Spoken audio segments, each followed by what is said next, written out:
Did anyone expect this? Sarah Logan is back in WWE. I'm 100% clear! Saraya is 100% clear and she challenges Britt Baker for a match. Chelsea Green seemingly quits Impact Wrestling. Nyla Rose continues to troll Jade Cargill. Shotzi vs Ronda Rousey for Survivor Series is booked. And Mia Yim is back and she's a Mitchin girl. Welcome everyone to Belle, this is DS and this is Women's Wrestling Weekly. Let's jump right into Raw. And if you haven't yet, hit that subscribe button and get your women's wrestling fix right here on Ring the Bell. Alright, jumping onto WWE Raw, this was a 24/7 Champions Redemption episode, maybe not, at least they did get some screen time. We see the OC officially introduce Mia Yim, who's the re-allusion to the Rhea problem. And this is my favorite part, they introduce her as Michin, which means crazy in Korean. Michin? It means crazy in Korean. It's so crazy I'm seeing this on WWE TV, like young me in Korea would never see this coming at all. 미친 누나 사랑해. She should also use 4 minutes crazy 미쳐 for a theme song. So anyway, for her first official return match, she faces Tamina. So this match starts out pretty hot. Tamina begins this match dominating, but Mia escapes the Superfly Splash and hits jumping head scissors. And something just happened where things just got a little clunky here and there. And in about 2 minutes, Mia wraps up this match with the beautiful Eat the Fit homage to Gail Kim. I think this match was fine. Good? Not bad! I wish she was able to show that Mitchin side of her, the brutality, the badassery she has, especially with the Damage Control watching the match backstage. They must have been impressed with something, right? Post-match, Damage Control approaches Mia and tries to recruit her for the War Games team, but Mia doesn't give them the answer right away. Next, we see Io Sky versus Dana Brooke, who's very upset about WWE trashing her precious 24/7 championship. She is done being disrespected, so there's a lot of fire from Dana, but she is facing the genius of the Sky, Io Sky, and Io Sky freaking brutalizes Dana Brooke. I'm actually really surprised that the crowd was so dead for all these because Io was pulling huge moves after huge moves. That's some disrespect. And in about 3 minutes, Dana is hit with corner Meteora and over the moonsault, falling for Io. Post-match, Mia Yim comes out to give Damage Control the answer on their proposition. The answer is no, as she joins the Raw Women's Champion Bianca Belair's team instead. I feel really bad for Dana Brooke. This is kind of like when she had all these passionate speech before her match against Ronda Rousey just to crash and burn. I mean, maybe Bianca will recruit Dana and her team, but that seems pretty unlikely given that Candice LeRae being there. And if our team looks this good with just 4 members, just wait till we find our 5th. Yeah, I feel really bad. I wish she'd team up with Emma on SmackDown, but it seems like they're teaming Emma up with Tamina for the Tribute to Troops taping, so I don't know what the heck is going on there. Yeah, I'm mixed about this match. Good? Not bad! Following this segment, Rhea approaches Damage Control backstage and joins their team for the War Games. This match will be freaking amazing for sure. Overall, kind of a meh Raw. Glad Mitch and Mia got some nice deserving screen time, but also at the same time, I'm ready to enjoy the heck out of War Games and then finally move on from this Damage Control versus Team Bianca Belair storyline because we've seen this for ages. WWE NXT time. We first got a singles match between Elektra Lopez and Sol Ruca. Seems NXT is very high on Sol Ruca, the beach girl realness. She even has a cute custom name graphic. But Elektra Lopez with an elevator graphic and that bop of a theme song was just so good. She even got rid of her ugly Undertaker hat and got Eve Torres' old gear. I thought Elektra would dominate Sol Ruca here, but both got to show what they could do in this pretty even match, and Elektra finishes Sol Ruca with the finisher Electric Shock. An impressive finisher. Post-match, Indy Hartwell comes out to attack Elektra. This was a good showing from everyone. Good?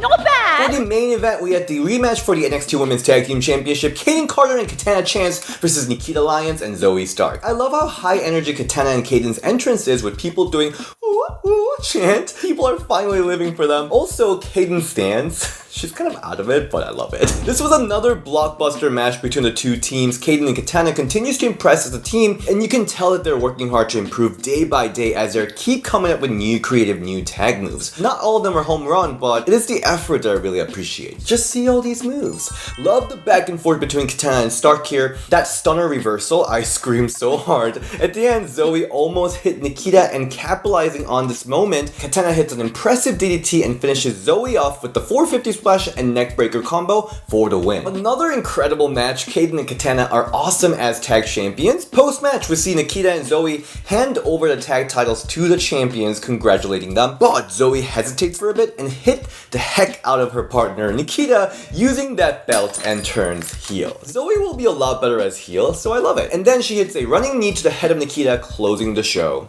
Very satisfied. We also got some fun character moments in this episode of NXT. Roxanne comes to check on Indy saying she's changed. Then Indy says there's no friendship in wrestling, so get over it, Roxanne. Even the reason she's heel is pretty basic. The fundamental queen is here. Thea Hale with Chase U is everything. She's so tiny, but the energy is overflowing from her. It's amazing. And Toxic Attraction is back with the Mean Girl as FaceTime segment. And I love that they were both wearing some random Nikki Bella cap. And Alba Fire is a literal psycho. She should be in jail. She again starts abducting people and takes out JC after taking out Gigi last week. At this point, I feel kind of bad for Toxic Attraction. Alba is a criminal. We then see last women's standing match announced for Mandy and Alba. How are they gonna top Bianca and Bailey? Let's go to AEW Dynamite. We get an actual face-to-face between Saraya and Dr. Britt Baker this week. Saraya then says, unfortunately, For Britt. she's 100% clear. And AEW is her house. I'm so happy for her. And she apparently called Sasha first when she got cleared. And then the first person they text as well was Mercedes, Sasha. Of all that stuff, like, that can mentally someone up to, like, end someone's career. Hey sis, I just want to let you know this, since I know this whole thing was really tough on you mentally, but my doctor just cleared me and told me my neck is 100% ready to go. And she just, like, was like, I'm so happy. You know, she was, like, over the moon and stuff like that. Britt Baker then hits Saraya back, saying that AEW is the house that she built, and Saraya is a, quote, superstar that left her house to get into hers. You know, this is Britt's specialty. Bringing the reality into storyline, jabbing at WWE, she loves it and she excels at it. And she says, like a dentist she is, we don't do walk-ins, and she should have just stopped there, because delivery here. We don't take walk-ins, so make an appointment. That did not hit like what she wanted it to. Saraya then reminds everyone that way before she was a WWE superstar, she was born and raised into this business, saying that she's been in this business for 30 years, wrestling professionally for 17 years all around the world, and she gave her neck and career for this business. She then challenges Britt Baker for a match at Full Gear, hitting Britt with a Rampage. Saraya. She is looking for an updated AEW name. Yo, this segment was so great. Amazing back and forth between the two. So glad that Britt finally met someone who can actually spit back at her, and this instantly made this match and feud so high stakes. We then see Jamie Hayter versus Sky Blue before Hayter faces Toni Storm at Full Gear for the AEW Interim Women's Championship. This match is a showcase for the #1 contender Jamie Hayter, but it was Sky Blue who got tons of offense in Jamie. Look, Sky looked great with that nice coat blue, she's improving a lot. More importantly, this is Jamie's moment to shine. Yet, half the match was aired during commercial breaks, and what was aired, Jamie didn't get to do much. At the end, Jamie hits her Ripcord Lariat finisher for the win in 7-minute match. That finisher, I can't. Yeah, didn't really care for this match and didn't really do the job to make Jamie look like a threat to Toni, and didn't even move the feud forward. Overall, it was a missed opportunity, so I'll say, girl. Girl, Impact Wrestling time. We first see Chelsea Green attempts to retire Mickie James on her last rodeo. Mickie's gear with that cowboy hat, by the way, looked so cute. This match started out super personal as they had that, yeah, not fully fledged out, but still a friendship turned sour storyline. We see Deonna Purrazzo get ejected after multiple interferences, then Chelsea accidentally knocks out the referee with the kick, which brings back Deonna to mess with Mickie again, but Taylor Wilde comes out to her aid, taking out Deonna. Chelsea then hits I'm Prettier, but Mickie kicks out, and Mickie reverses Chelsea's missile dropkick into a jackknife pin for the win. Solid match. Post-match, we see Chelsea all sad about failing to retire Mickie and tell Deonna she's heading home. This is rumored to be her exit segment from Impact Wrestling. Could she be popping up in WWE soon? We shall see. Just make sure you protect your wrist this time. Mickie's last rodeo continues to be an amazing ride. I'm very satisfied. Backstage, another sad girl is Jessica. She's all sad from losing to Savannah Evans last week, and she says she's gonna get some drinks. Later, we see her all drunk channeling ODB, holding up ODB's self-help book. I don't know if that book is real or not. Maybe ODB is coming to be Mickie's last rodeo? Yeah, not sure what this was about. For the main event, we see Giselle Shaw versus Gordon Grace for the Impact Knockout Championship. Before the match, we see the video package Jade Vidal, the sexy Jade Vidal, made for Giselle, and this was amazing. I love Jade with Giselle, by the way. This is some team LGBTQ queen shit. Seeing how Jordan just bulldozed over Giselle for weeks, I was expecting a squash here, but this was an excellent competitive match. Both Giselle and Jordan look like $1 million. Giselle showed that she's someone to be taken seriously here, but also Jordan freaking Grace. She's damn proving herself every time she gets in the ring. Her vertical suplex on top rope was thing of beauty, and we'll compare it to Raquel's from SmackDown later, but damn, Jordan's looked really good. Loved her inviting Giselle to punch her as hard as she can. The vertebreaker looked deadly, I guess so hard, and Jordan finishes Giselle with a powerbomb followed by Grace Driver to retain the title. Jordan is for sure one of the best female wrestlers in North America right now. Amazing showing from both of them, super satisfied. Post-match, as Jordan celebrates, Masha Slamovich returns to attack the champion with the steel chair, and she hits a snowplow on the pile of steel chair, poses with the knockout title, closing the show. I can't wait for the round 2 between the two. AEW Rampage time, and we got to see Nyla Rose's open challenge for the stolen TBS Championship. So ridiculous, I love it. And she got to squash the challenger Kayla Sparks. Kayla has previously been squashed by Bianca Belair on Raw too, by the way. She's a great wrestler. This is about building Jade Cargill versus Nyla Rose at full gears, and Nyla got to do Nyla, which was the best version of Nyla, and she uses Jade Cargill's pump kick and finishes Kayla off with a Jaded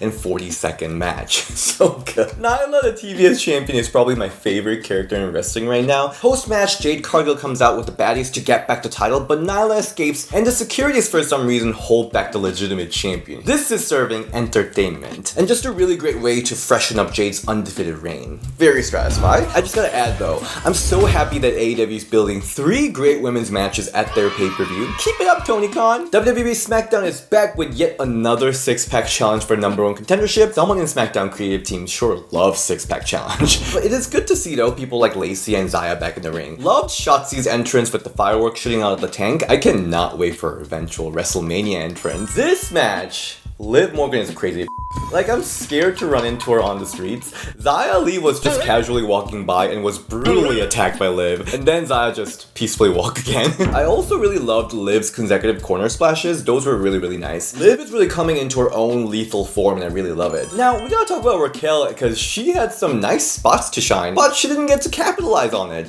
The vertical suplex on the top rope was cool, but compared to how Jordan Grace did it, you can see the difference here, right? Same for the botched table spot. I'm not gonna say it's anyone's fault, but at the end of the day, Raquel continues to miss these holy moments all the way from Money in the Bank to now, and it's just so sad to see that. This botch kind of sucked though, because that was supposed to take Liv and Raquel out from this match, but it just took fans out of the match. And taking this opportunity, Shotzi hits Never Wake Up and pins Lacey Evans for the win, booking Ronda Rousey versus Shotzi for Survivor Series.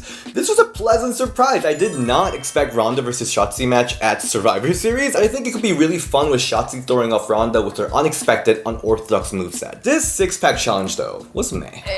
Good, not bad. Backstage, we see Emma congratulate Shotzi. I guess she already lost to Ronda, so she couldn't be in this match. And apparently, she's into Madcap, and she's looking for him backstage. I guess they're gonna do that on TV too. Also, she's like so awkward with their acting here. She should just be dabbing already. Stop it! Then Shayna approaches Shotzi, threatens her, and chokes her out when Ronda surprises Shotzi from back. I'm really loving this Ronda-Shayna team, just so formidable. Then we head into Zelina Vega versus BFAB singles match with all the male stable members there, but it is interrupted by the Viking Raiders and the returning Sarah Logan. Looking like a Viking priestess warrior, she then wipes out BFAB while Zelina runs away, then brings BFAB into the ring and hits her with the huge pop-up headbutt. Brace yourself, Sarah is back to taste gay meat. Have you even tasted gay meat? I did not expect this return at all, but with the rise of LAs in WWE, Sarah coming back for Viking Raiders does make sense, and I love seeing more female managers too. But there was this huge controversy online on whether Sarah Logan's updated Viking look is stolen from the indie wrestler Max the Impaler. I don't really want to get into it. I did play Assassin's Creed Valhalla and my character looked like both of them, although I will put Max's amazing looks up here so you can decide for yourself. So that was this week's women's wrestling recap. This week's gonna be a huge women's wrestling week with 7 major women's matches, including 5 championship matches, 2 last women's standing matches, and highly anticipated return match for Saraya, and we'll be covering them all, so hit that subscribe button right now and catch up on all things women's wrestling with Ring the Bell, and also in Japan on Joshi's side, apparently Kairi Sane will be having some major matches this week too, so I'll try to find ways to watch those too. And if you want to follow me on social media, you can find me at DShin on Instagram and Ring the Bell DS on Twitter, and I'll see you next time. Bye!